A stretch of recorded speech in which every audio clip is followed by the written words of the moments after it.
Before we get this party started, I want to give a shout out to our friends over at Live Nation Colorado and Fillmore Denver. I also want to give a shout out to our friends at Vita Cole Wine. Without them, the sauces would not be flowing today. And without our friends at Live Well, we wouldn't be high and hungry. So thank you guys, but specifically thank you to our friends over at Live Nation and Fillmore. They have a docket coming through for the next 6 weeks as we wrap up the 20-year anniversary, and we couldn't be more excited to be partnering with them. So go follow them online at Fillmore Den and at Live Nation CO, and let's get ready to party. Go ahead and hit that music, Zane. Let's go.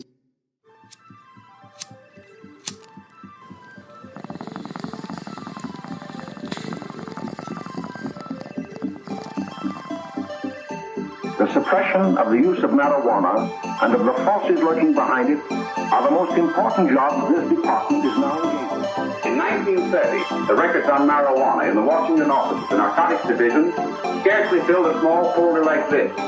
Today, they fill cabinets. Welcome, ladies and gentlemen, Coloradians, and everyone that's smart enough to listen from the outside. It's one of the most amazing plants we've ever discovered.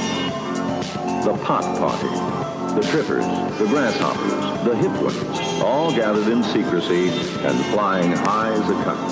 Wheaties! I got Wheatie pots! All right, yeah, but we've actually been recording for 5 minutes, so I like to always do the beginning part so I can chop it up. If someone says something witty and it's kind of like bleeds in, you're like, oh, welcome back, ladies and gentlemen, to another week of Stoned Appetit. With your host, as always, Kip, and to my left is Bama. And this week we're joined by dear personal friend, but also the birthday boy, Mr. Jamie Grayson. I didn't know you were actually recording. That's good. Should we record? Yeah, see? Hooray. These are things we pick up, tools of the trade. It's highly skilled. Professional journalism / I like to think of myself as a Don Rathers or a Barbara Walters. And he himself is the same. So we're really hard-hitting whatever this is. I'm Joy Behar. Yeah, I saw your view takes on Twitter the other day, and we will talk about that. So for those that don't know, Jamie is well known in the industry for a large percentage of our demographic is 56 to be exact is female. So you are the baby guy NYC, but the baby guy worldwide. So for those that don't know, he reviews baby gear at demos all over the world, and then also has a viral page on Facebook, Twitter, Instagram, all of those things. Yeah. And you break down baby shit. Not literal baby shit, like soft stuff. No, hopefully not. Yeah, but no. So Jamie is not only a world traveler, but his backstory is really freaking cool. Obviously, we know it, but because y'all don't, we're going to ask some of the regular questions just so that our listeners get to know you that don't already. But Jamie is also a huge foodie. He is in our group that goes out on a regular basis and tries new restaurants, and he also is an at-home chef similar to Chris. So I think we're probably going to talk very little baby stuff because none of us have them and nobody really cares about them. And I don't need to talk about it all the time either. So we're going to talk more food and just bullshitting around. Perfect. Is our female demo in that baby making age range? We are 24 to 35, which I feel are the prime years for the Southerners. Fertile Myrtle right there. That's fertile Myrtle. But, Jamie, we like to start every episode the same way, and I'm going to lead that to Chris to start that. But before we start, I want to give a quick shout-out to our sponsors. Thank you, Live Nation, for everything you do. Happy 20th birthday to the Fillmore Denver. As you're listening to this, we still have The Last Waltz. We have Thievery Corporation, Ghostland Observatory, Lettuce, all of those in the next 30 days. So go get tickets at www.livenation.com. They got you set up for the Fillmore, and we'll be doing giveaways. So follow them online at Fillmore Den, D-E-N, and at Live Nation CO. And then our other sponsor this week is the Free Market. Rand and Lindsay Parton, those that invested in this group. We're sitting in the back door of our dear friend Kelly's restaurant, Bruto, but they're not open on Mondays. So on Mondays, we get the house. So we're excited to get this party started. So shout out to all those guys. Free Market's open every day till 7. Restaurant Bruto is Tuesday through Sunday, 2 to 7. Or 11 to 7, excuse me. So without further ado, Chris, let's light this party. Let's go. So should I refer to you as baby guy or Jamie? Jamie. Yeah. Okay, well, I'll probably flip-flop this.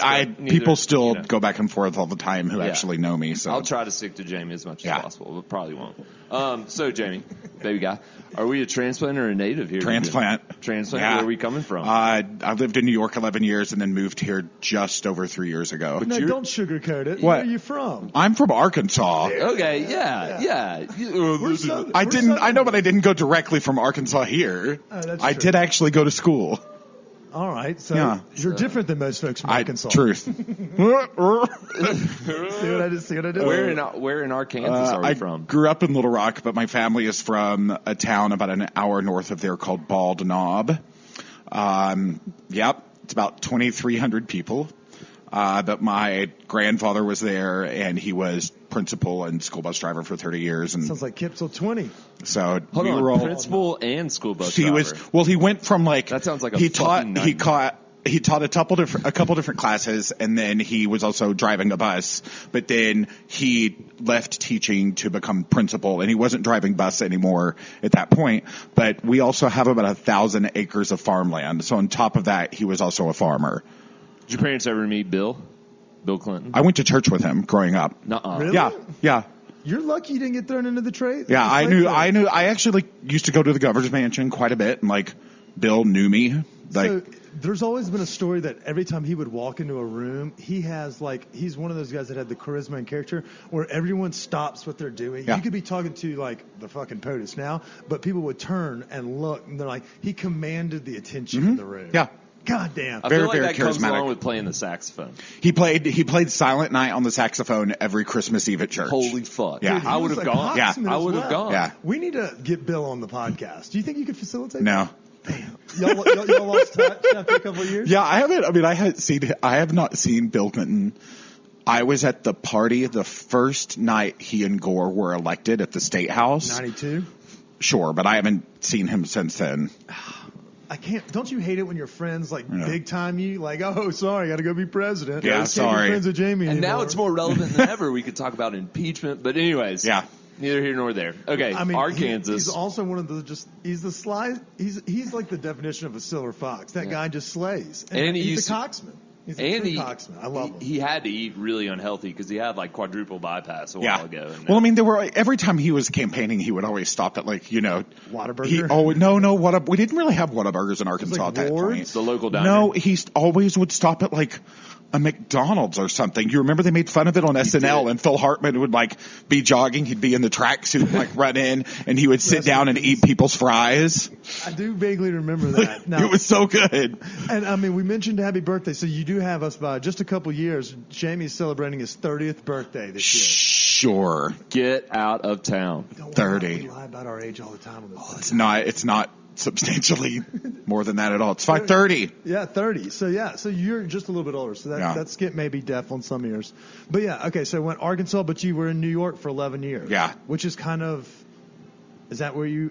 What'd you do? How'd you get to New York? What did you want to go up there? So I went to Ole Miss for school. Graduated in 2002. Boo this man. No, I know your tattoo. So I am still sometimes an actor, and so I was on tour and did summer stock college gigs almost every summer during college. So then when I graduated, I went and took a gig, went back to New York and did some stuff, went and took another gig, was like, I can't be hopping around like this anymore. And then I moved to New York. What was life like being an actor? Like, were you? I was on actually on a tour bus. When I went on tour, I was in Best Little Whorehouse in Texas, and that was actually my first time to come through Denver, and that was back in 2003. I want to say. So before it was cool. Oh yeah. I remember it was still fun, and I was like, Denver's kind of badass, but very different than now. So that tour was an experience. That would be a whole other podcast, Jamie's stories from the back of the bus. Whoa. That's what this podcast is about.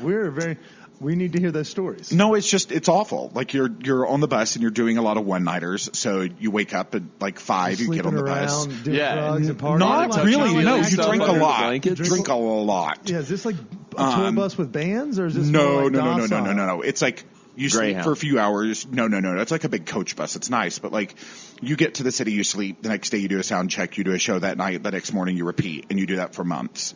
So most cities, because it was a non-equity tour, you're only in for like 1 or 2 nights if you're lucky, maybe a week. But it's hard. So did you study drama at Ole Miss? Yeah. Okay. Yeah, I have a BFA in acting. Okay, so what's been your biggest I have role? BDE in life. I'm sure you do. I'm so proud of you. Thank you. That's for those that are at home. That's a big Tiger Woods thing. Don't worry about it. Gross. The biggest thing I've done, I mean, in terms of like, I've done. Weren't you in Cats? I did Cats 5 times. I did. Where was your name on the playbill? Where would I find it if I were to look? Do you have an IMDb page? That I don't have an IMDb What the actually. fuck? What I am the on fuck? famous. Then obviously I am you're on. not a real actor. No, Everybody's on fucking Facebook. The funniest thing about it, I'm on Facebook, but it's like I have famousbirthdays.com. It's like this website that aggregates celebrities' birthdays. And you're they on it? wrote, yeah, I'm on it. It's so they wrote me and they want like me to update my bio and send them all this crap, and I just haven't had time. So I'm waiting on the tweet. They tweet everyone on their birthday. I think I lost that email in my Google junk. Jamie. Oh my God! If you Google Jamie Grayson, it's fucking. Holy hilarious. shit, Look how young you used to headshot. look. That's me drinking in a stroller. Thank you. I mean, that's not a bad pick. That should be your Facebook page. It was and for a this while. is bad radio, so but I It do. was. Google Jamie Grayson. Look at- Or don't. how old are you in that picture with the baby in the front setting? That would have been 2009. Holy shit! People recognize Jamie. We're sitting in a restaurant that's closed, and people recognize. They recognize Jamie. me because I'm a drinker in town. That's true. I resent that. I'm your favorite regular. You kind of have like a Neil Patrick Harris dad vibe going on in that picture. That photo shoot was for a thing. I was featured in Time Out New York at that point, and they did an article of me because at that time I was filming this god awful reality show called Platinum Babies. Oh yes, you know Platinum Weddings? Probably not. It's on the Wii Network. I don't even know if the we Wii may not be the demographic. Is it like a Real Housewives thing? No, but it was like they basically followed me around while I helped uppity people like figure out their baby stuff, and it was all completely staged and terrible and scripted, and it was awful. My sister once told me, or my sister-in-law who just had their first child, expecting their second, shout out Dana. My dad, her first Christmas was last year, so she got a bunch of shit. You know, the first grandchild, spoiled rotten, and they gave her a bunch of like toys and things, you know, like play sets that you could build in the house. It's only like 10 or 12 pieces or whatever, but and my sister-in-law said, if you want this relationship to survive, y'all better start building these goddamn toys before you give them, because I almost killed y'all's brother or your son. Assembly is awful. Is that There's this known on Christmas. So they would my nieces and nephews are older now, so this will not be happening. But all over the internet, in like the parenting circles, one of the best photo threads you will find is like the Christmas Eve, we are going to build the KidCraft kitchens big thread, mistake. because you're up for things. hours and there's hundreds and hundreds and hundreds of pieces and it's awful. So everybody's just drunk and the moms are like taking pictures of the dads laughing their asses off, and it's awful because I imagine tensions are high. Oh, because you got to get it done. Yeah, and you might be with some significant other's family where you may not really get along that well. And it's also then, like guess what? The kids might also always wake up. Yeah. And then it's kind of ruined. At what year? Okay, and so this technically, we're going to talk holidays because for the moms that are listening and for the ladies that are listening, and dads as well, but that would be a strenuous, like, how long does a video take for something like that? Like, how are you like, you know what, we're going to build these with them, and we're going to get shit-faced. It's not IKEA type stuff. No, it's next worse. level. It's worse. And you can't lose a kid. You could lose a kid if you don't, if you have 8 screws left over, you're like, well, my kid's not playing on that until I figure out where these 8 fucking screws go. Yeah, the kitchens are good. awful. The kitchens are awful. And swing sets and outdoor equipment. No. You got to pay somebody for Yeah, that. yeah. That's And it. so we're going to dip bip and bop. Good. Back and Your forth. words are good today. We've only gotten halfway through the bottle of wine. As we get through the bottle and a little bit of the It'll vape get pen, better. shout out to our friends at Live Well, I'll smooth out. We'll bip and bop through, baby, and then like we just got back I got from New York. Chris is about to head there. Oh, nice. We're going to talk New York living as well. What made you want to come from baby in there to baby in here? I was getting tired, and I was only home at that time. I was doing a whole lot of more speaking gigs than I do now. So I would only be home for like 3 days at a time. And I was like, I'm not able to decompress here. And so for about a year and a half, I'd been floating the idea of moving somewhere. So then my sister and her family moved out here, and I was like, you know what? That'll be good. And like Jennifer